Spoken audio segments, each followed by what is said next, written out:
and welcome to RC Cincy. So hopefully you guys checked out the huge unboxing I did yesterday. And today we're going to start the build series. This is part one of a multi-part build series. They're going to be long, so please skip through the parts that you need or what you want to see. So without further ado, let's get right into it. So I haven't done much. The only thing I did, this is already bare. The only thing I did is attach the arm from the frame, from the bottom. And I detached all these guides for the hydraulic lines because they're going to need to be drilled out just a little bit bigger. You just remove a cover with a few bolts, and then there's one Allen underneath that hold them for each one. The last one on the end has two that hold it. So you want to remove that. I put the little cab on here in the doghouse to make sure everything can fit. Very, very important. I completely found out how to run this lines. So I have all the components I need. I'm gonna have a tank, a pump, a pressure relief valve. I'm gonna put a T right here instead of a four-way because I don't have this extra relief system right there. I don't need it. And a block, of course, and then the cylinders. So I'm gonna be running from here to my T, which is gonna go to the block and to my pressure gauge. Once the pressure is correct, the leftover is gonna run back to the tank, and that's gonna keep fluid in the pump, basically circulating the fluid, allowing the pump from burning up and allowing it not to block. You can easily block a system to where the flow is not working right. You don't have to use 6 mil. 6 mil will allow larger flow. 6 mil is more for larger pumps that just have high torque that can just get higher consistent flow. This little one right here is just about speed. It'll quickly compensate for the flow that it needs by just circulating it, at least in my opinion. So yes, the radiator can go technically on the way back from the block to the tank. It could technically go there,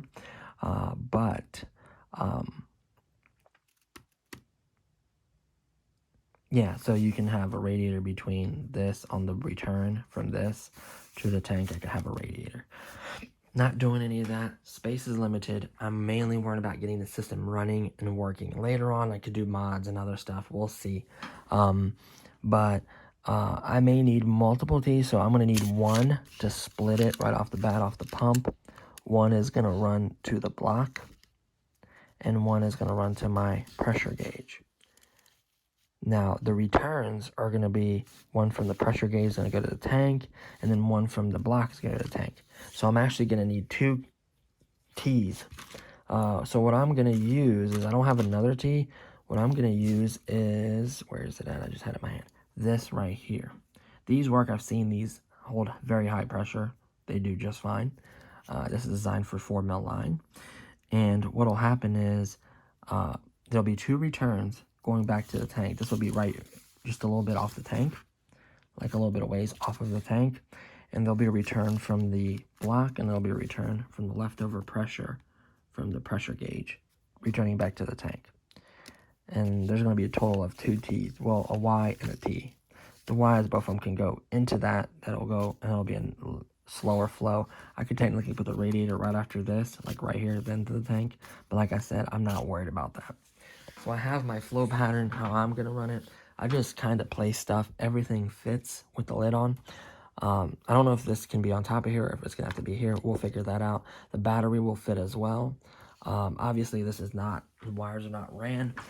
This piece is going to be on here. This is going to shoot these 4 lines under this black thing right here. It's going to shoot it under.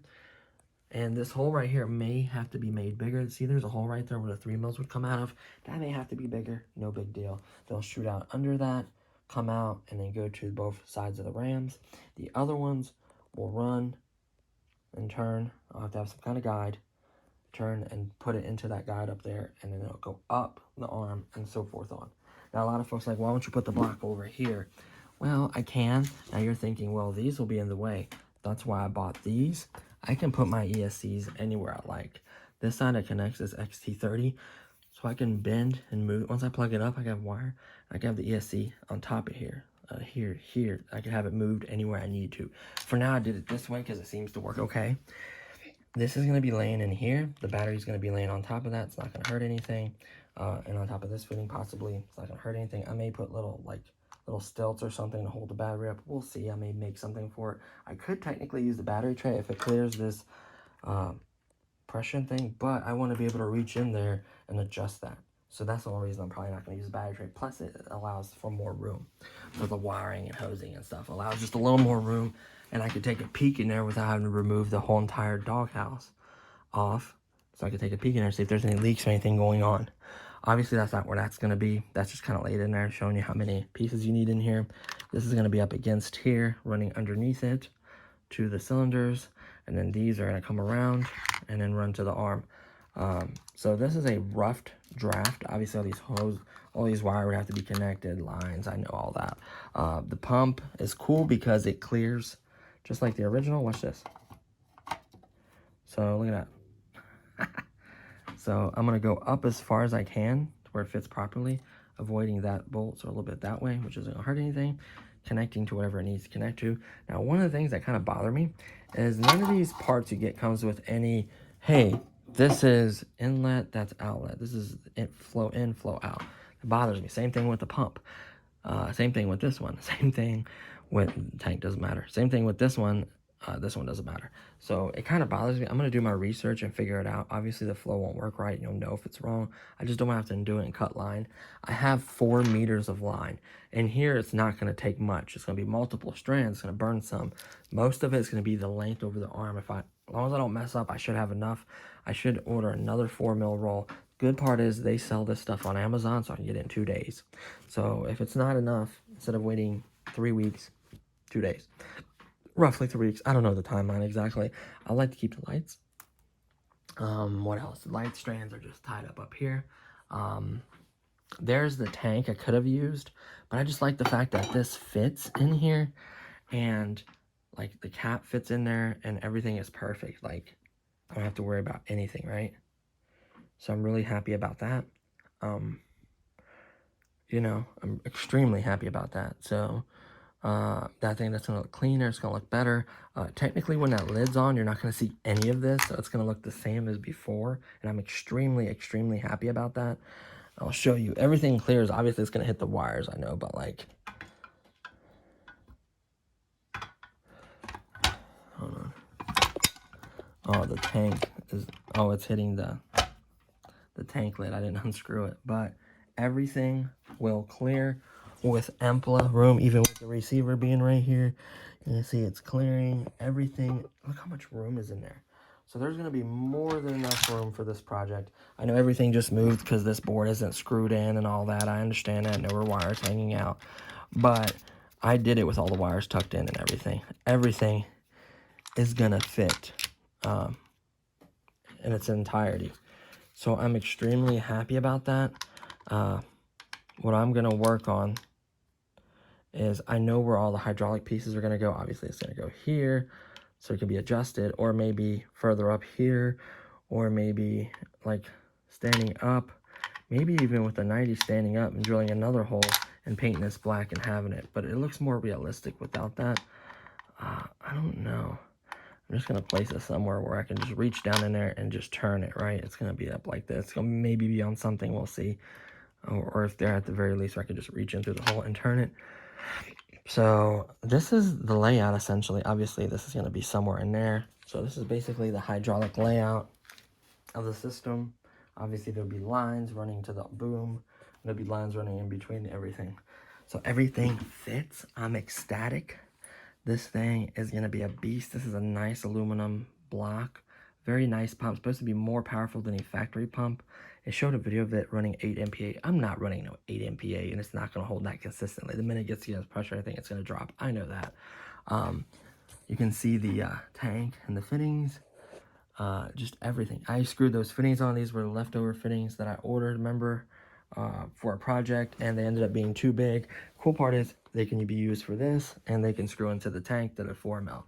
So, you know, I'm ecstatic. This is going to be crazy. The way you get blockage, everyone thinks you have to have big lines, and that's what restricts it. No, it's having the right flow. And this manual is tremendous for it. I would love to have a T like this, and I'd love to basically duplicate this with this piece and everything and have all those adjustments. But I think I'll be okay.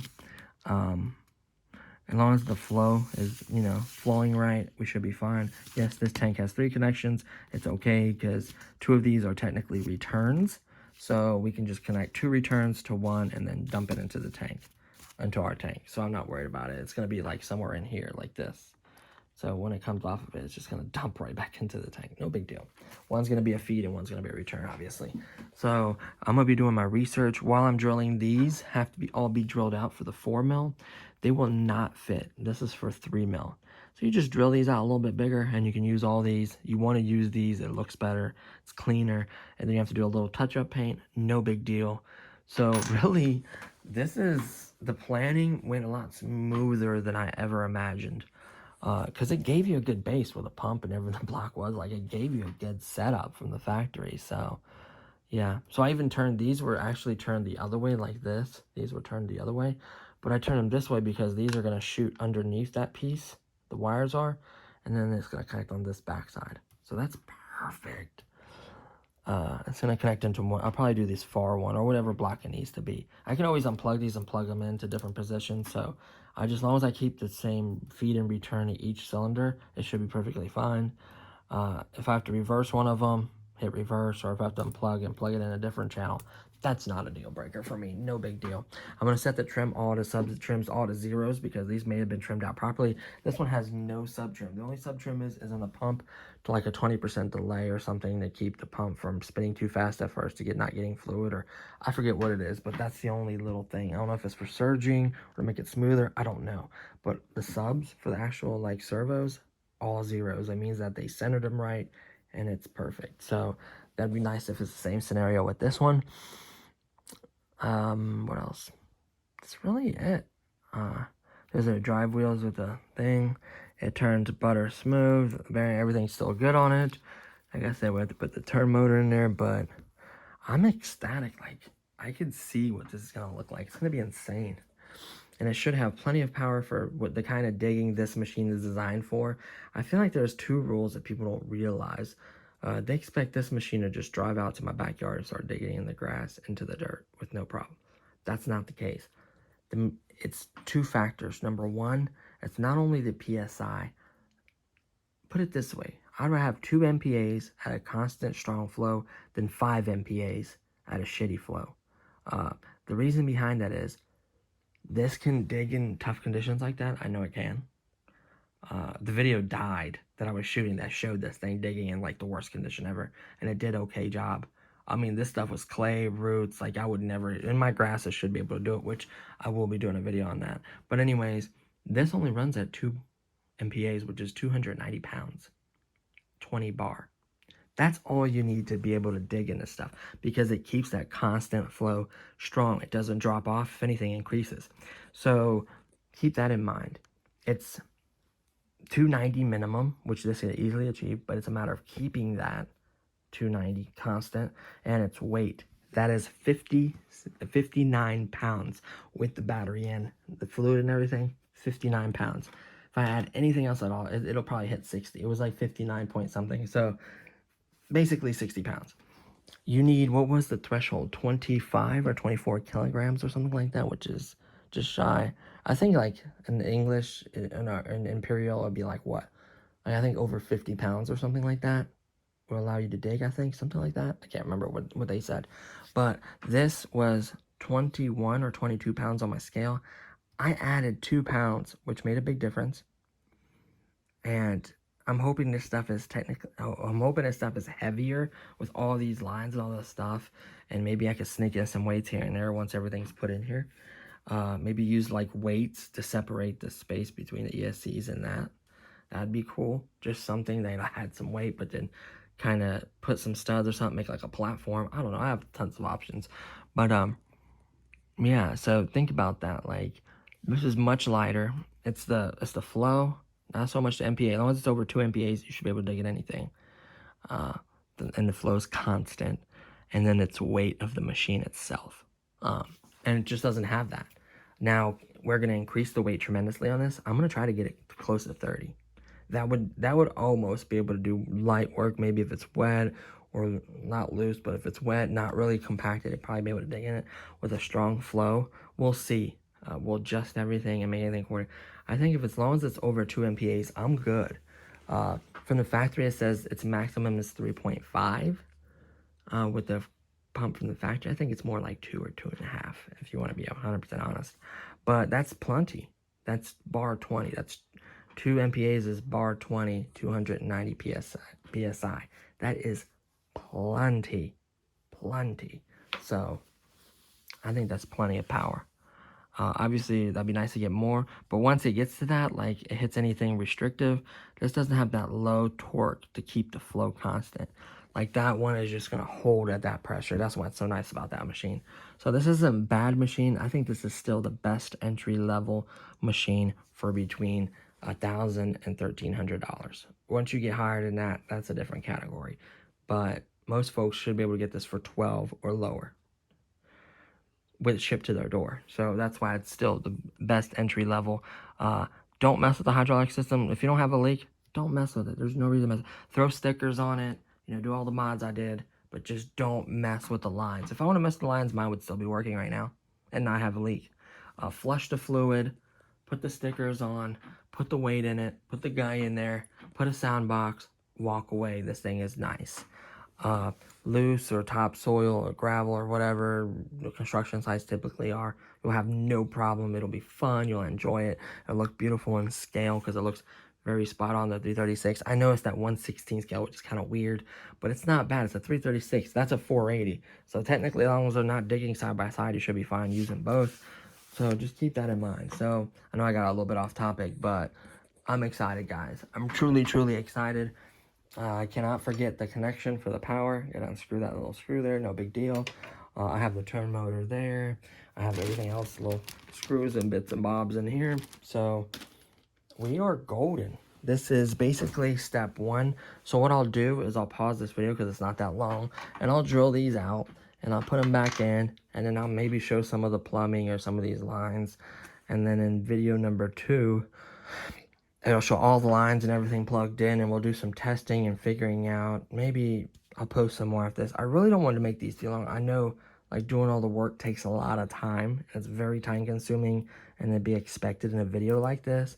But my videos are plenty long. I guess you can skim through and get what you need. But this is my layout. You can use a different one. There may be better layouts. Obviously, it's a rough draft. It could still be adjusted. But I'm just happy that I can use the tank. I'm just happy that I can use everything. Like, that's what I'm ecstatic about. Like, that is freaking amazing. Like, and everything has O-rings. All these have little rubber O-rings. So long as they're tight, they shouldn't leak. I'm ecstatic. Does this say in or out on one of these sides? Hold on, let me grab this. Like, that would be nice to be like in, out. Like some kind of marking. Horse. I wonder if I could scan this and it says what it says in Chinese or Japanese or whatever language it is. Should be like an in or an out direction arrow, something. There is writing on both sides, but I think that's just promoting the company. There's a drain plug. There, yep, to bleed it or drain it. So what we're going to do is we're just going to have to go online. If you guys know what side's which, please let me know. I'd greatly appreciate it. We're just going to have to go online. And we're going to have to, I don't know why I want this perfect. We're going to go online and look that up. And we're going to go outside. And we're going to drill all these holes and put them back in. And kind of get this assembled back again. So I could run all the lines. Worst case scenario, I guess it's inlet and outlet. So I just have to keep all of them constant inlet. All of them constant outlet. So they're not crossing paths. So that's why I kind of need to know. So I know which, oil inlet going to this, and then high pressure one going to the, going to a T, which is going to split off to the pressure adjust and the block. That way I can adjust that, and then the return is going to get split, which is going to connect to a 2 to 1, which is going to go back into the tank. So we're going to need this piece as well. I can get another metal T. I can get one from Amazon pretty cheap. I might do that. Just to keep it consistent. So basically 2 of these is going to go back, 2 of them is going to go back into back into the tank. So it's no problem at all. I could get another metal tee. Another disappointment I talked about in the other video was the fact that they sent me the actual cartridge filter instead of the actual filter thing. So that's a bummer. I thought they charged me the filter price, not the insert, but the actual unit price. So there is that. The radiator came with a lot of bits and bobs. Like I said, I still have 3 mil line. That'll be for my next project, so it's nice to have it. That should be enough, I'm hoping, to do this whole project. I think it will. I honestly believe it'll be enough to do these runs, as long as I don't keep messing up and all this in here. So that's my goal, guys. So what I'm going to do is I'm going to jump, this video is long enough. I'll drill these out, put them back in, and if I can get some of the plumbing done or half of it or get a good progress on it, and then I'll just maybe start the video back up. Yeah, that's what I'll do. Let me drill these out. Let me put this arm back on and the turn motor back in. Well, put the lines through, then put the turn motor back on, connect everything, and just see how it looks. I may just drill and only do research and close out the video. We'll see what I can get done. But my goal is to drill these out and put the arm back on and hopefully figure out what's what so I can start running all these different lines, right? So, but I think it's a good progression so far for step 1. Just getting this kind of figured out is very, very important. You know, so I'm glad that I have 2 batteries for it. Whoops, something fell. Those are all the weight. Look how much weight I removed out of there. I'm trying to keep them if I could put sticky stuff on them again and not waste them and put them in places. That'll be nice. Like put like a set back here if I could fit them like wherever. That's a ton of weight right there. That's like 2 pounds of weight right there. That's all lead, by the way. That's why it's so heavy. So yeah, man, the radiator isn't big at all. Like that would be amazing if I could like put like the radiator in like one of the sides, and it would have to be the side that has like the fake venting, and you would have to literally cut out this and put like the mesh material here so it can actually breathe. I think that would be really cool. Or no, there's no room there. So yeah, the radiator is not going to be in this, not to say in this build, but it could be later in the build, or maybe in my next build, depending what I choose. I don't know yet, but it's just nice to have that option, right? And yeah, and then I have other ones like these, and I got all kinds of crazy stuff. So these are basically kind of cool because let's say you want to flow the pump and you want to feed like, you know, 1 radiator or 1 this, 1 that, whatever you can. Oh, I have a 4mm T. I thought I ordered one. Like I said, luckily I'm glad I found this. So in case I don't have another one of these, I can use this temporarily and I can't always replace it. Because these should be able to, I don't even know how to work these. Like, what do you do? Like pop these out, or do you,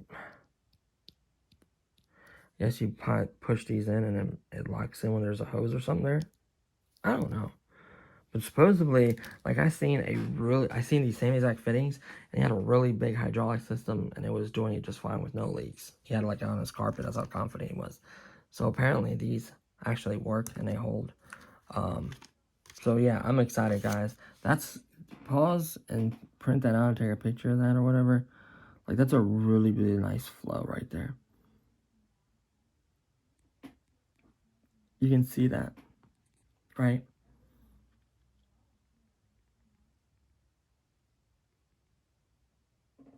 I'm excited. Okay, so there you have it, guys. That's how they ran it. Like I said, they had, the only thing I don't have is this gauge could technically be on my piece right here. You can buy that, you unscrew it, and you buy that, and you put it there. No big deal. So technically, this is that piece I have. The only thing I don't have is a 4-way T because I don't have this, another pressure relief right here, right? So that's why I have a 3, only 3. And then I'm going to need another one because to run it back into the tank. This tank has 3 ports on it. Mine only has 2. So that's easily solved with this piece right here. So no big deal. And plus I have like bends, like 90s. In case I can't make a really sharp bend somewhere and I need it, I can have that. So that's kind of cool. So that's going to do it for this. Well, not like that. That's going to do it for now. Like I said, I'll drill these out. If I have a hard time or I got to go get bits or something, it's just going to take too long, I may close out the video here. I'll just jump on real quick and announce that. If not, no big deal. And then we'll get the plumbing, some other stuff. and we'll be back with some progress or closing out the video, so stay tuned. Okay, so I've been at it. As you can see, I have ran all the lines and all the fittings, put all the fittings on. For this part of the arm, I actually still have to do the underneath. So it's really, these are tricky. Hopefully you guys saw, I had to drill these out. There's a little touch-up paint I got to do here and there. Nothing major. I removed some of those clamps that hold it like here and there. Like hold it here, hold it there. Like that, you know what I mean? Makes it look a little nicer. I'll put those on last. If there's leaks and stuff, I don't want to have to take off so much stuff just to mess with it. Drilling these holes is important or these lines will not fit. I want to use these holders because it makes it look real neat. The two outer ones are the ones that go to this one, and then the two inner ones are the one that goes to this one. So it's very simple, very easy to figure out. Two outer go together, two inner go together. So that's not a big deal. Then I'll have to run these. I may have to make this hole right here. See that hole? Oh, where is it? Right there. See the hole right here? That little hole? That's where the 3mm lines went through before. I may have to drill that area bigger because I'm going to send the 4 lines through that space there around the around the motor out the front, connecting to both of these. Now there's clamps on both of these that I'm probably going to remove, or I may just loop it through the clamps and then tighten them up. I don't know. It looks like this clamp held both. That's kind of weird, but no, that's just the way it's. Let me turn this one around. So yeah, I think it like did like a weird loop and then connected. I don't know. I can't remember, but I'm gonna have to just run it my own way. As long as I get it in and out for both sides. Make sure these are extremely tight all the way in. You get this all the way onto the fitting. Like for instance, this is very important. Sorry, my computer kicked on by accident. The screen just went to sleep though. Let me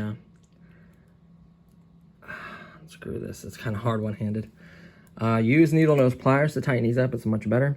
So put a little heat on there, shove it all the way to where it hits this backing. Cut the hose straight so it's not angled. That will cause a leak. Put it all the way up against there, and then make sure the sleeve is on before you put the hose on. Give it a little heat with the lighter, just a tiny bit, just enough to help slide it on all the way. And then tighten this up. I use just needle nose, just tighten it all the way in, and it kind of compresses it and tightens it up, pushes it all the way in there.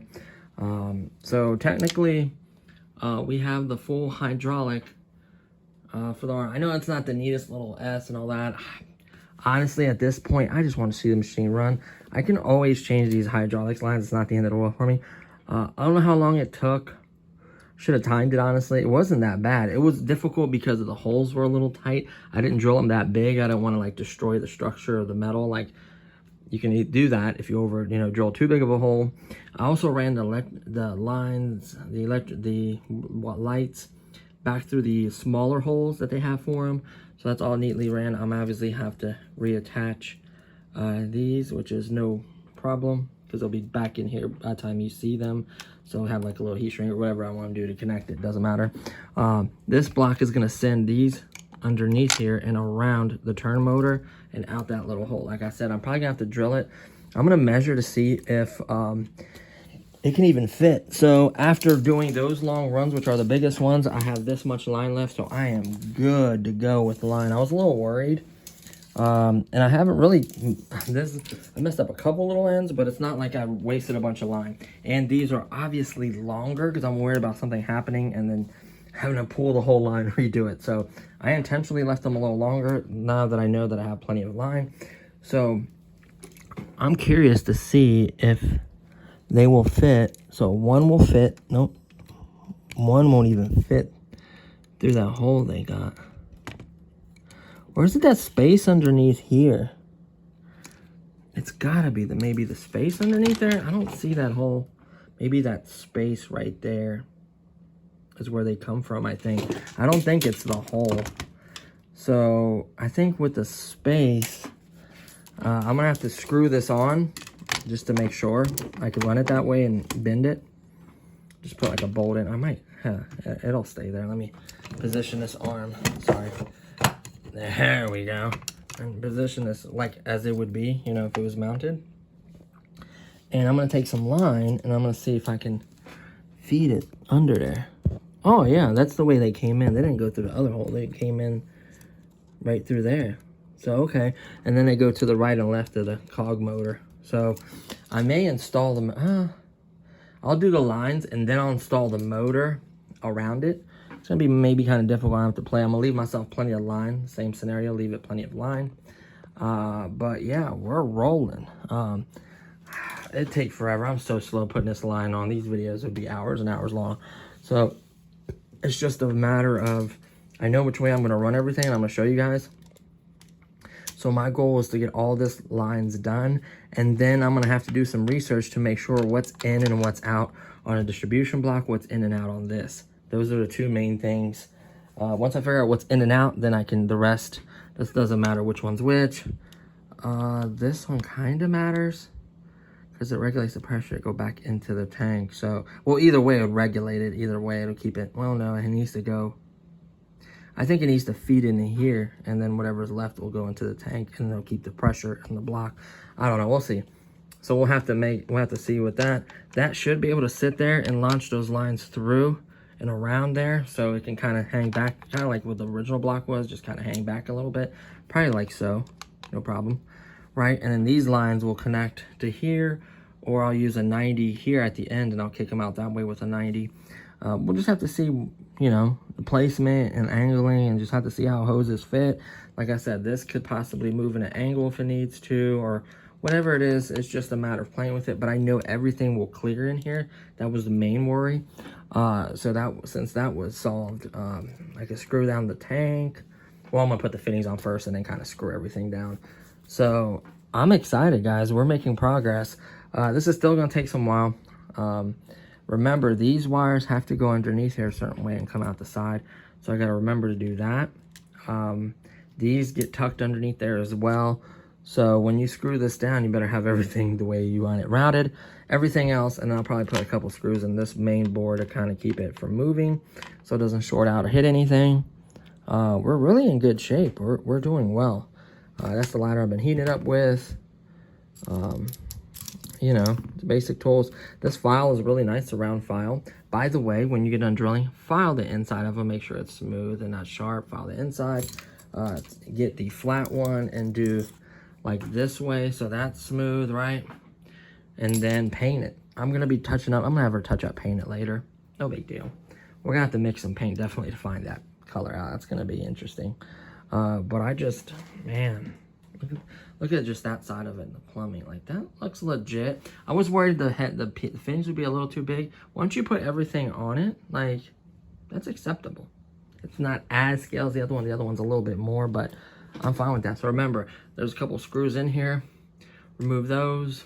You know, pull these out, drill them. If you feel comfortable drilling them, leaving them on there, that's up to you. Obviously, you have to remove the old lines. The old lines are in that bag. So I think we're making great progress for part one, to be 100% honest with you. I'm super happy. So I'm going to do a little more plumbing here. And then I'm going to do my research. Probably when I do my research, I'll be ending today's work. Like, I put plenty of time in it. You know, I intentionally, like I said, left these long. It's just figuring out. It doesn't really matter. The cool part is, as long as you put, you know, an in and an out on both of these, right? Like, figure out which ones are ins and which ones are out. Like, just as long as you put the same two channels, the same two plugs, obviously in the same thing, you can unplug these wires and plug them in the right channel if they're wrong. So it doesn't matter at that point. As long as the flow is tight and sealed, you put your ASCs in the right one. I mean, it should work right out of the box. The cool part is the way this pump's connected and everything, this kind of pump it is and everything, it'll work right off that ESC, everything I have. So that's what saved me a lot of money. These machines, I'm starting to realize why they're so expensive is the amount, these have to be all made by hand. Like, that is all made by hand. So it takes time to build these. And these pieces aren't that cheap, especially bigger, nicer, high-ender stuff. So it's like, I'm starting to see the cost a little bit, but yeah. So I think that's going to go ahead and conclude for part one. So get all the plumbing done, get everything set up. This is my way of doing it. You can do it any way you like. I know this is gonna work, so that's why the reason why I'm doing that. I can still fit my battery, still put the doghouse on, still put the cab on, make sure you get the right spacing so it doesn't rub. And if anything, you can use sticky sided stuff and hold this down. It's not a big deal. This is gonna have screws. Sticky on this is fine. But this one, I feel like I'm gonna have to drill holes and make sure it's mounted, because this will spin and vibrate and you don't want it rubbing on the doghouse or the metal or whatever and burn your motor out. So I don't know if I have to do a spacer or what. If I mount it properly, there's like a hump of metal right here. See that, a little hump? I may have to put a spacer or whatever and then drill a hole, or maybe I can do a small zip tie through these holes and then strap it down and to where it's up a little bit, and that's clearing everything and the motor can spin freely. That's very important. Make sure the placement of the cab, you have one nearby and you can actually test. Make sure it's in the right location before you drill a hole and then find out that it needs to come up a little bit. So keep that in mind. So really, I think we have a great layout. I think it's set up right. It's just a matter of plumbing everything, wiring it. So that's going to be enough for today. Well, for this part. Part 2 will be coming soon. It's mainly going to be more wiring, more, just kind of working at it. And I'm just excited to share the end result for you guys. I'm just, and I really want to get some black paint that black. Like, this is going to be a nice excavator. I think I did a great job with that angle. I know it's not the fancy S one, but I bent it both ways and it wasn't kinking, and it had plenty of room to move both ways. Same thing on both sides. So I'm happy with it. As long as it doesn't kink and it has plenty of room for the arm to move, I'm fine. Obviously, I still have these little brackets that can help kind of guide the lines. So we can use those as well and other things and figure stuff out. So it's still a work in progress. Like I said, this is the first time I've ever built a hydraulic system. So it's interesting and hard at the same time. So I'm liking it. So that's going to do it, guys. This video is plenty long enough. Just work at it. Take your time, run your lines, figure everything where you want placement, and connect everything. I just want to be able to reach in here. That's why I'm not doing the lid, reach in here to adjust this. I think that's going to be nice. Plus seeing everything, seeing if there's any oil or if anything leaking, you can actually look down in there. So that's cool. Plus, it's easier to access stuff. So, and obviously we should be able to get plenty of screws to hold the lid on. As long as I get at least 2, and then one up here, 3, and possibly actually this one as well. I'm golden. 4 screws is all I need. Probably could fit more as long as they're not covering up the holes. So as long as I get at least 4 on all 4 points, I'm golden. That ain't going nowhere. Honestly, 2 on the back would hold it, but I want to make it a little nicer, So there you have it, guys. Obviously, this still needs to be screwed in, but everything hasn't been finalized. I may move this board and stuff while I'm doing all the plumbing and everything. Give myself plenty of room. I'm not going to attach this yet, so I can move it as I'm working with the plumbing. So it's going to be a lot of fun. And this tank holds quite a bit of fluid. Like I said, it'll go back in the same hole, so there won't be no hole there. It'll look real scale. Use the same power button. Really excited, guys. So stay tuned for all that. I will list everything in this video that I ordered and got. I'll list like the minimums, and maybe in the next video I'll put like the radiator and other stuff as well. But I'll list everything I have in this. Keep the stuff from your old one. Keep screws, bolts, and stuff. Do not get rid of anything. So yeah. So that's going to do it, guys. Thanks so much for watching, and I'll see you guys in part 2. Peace.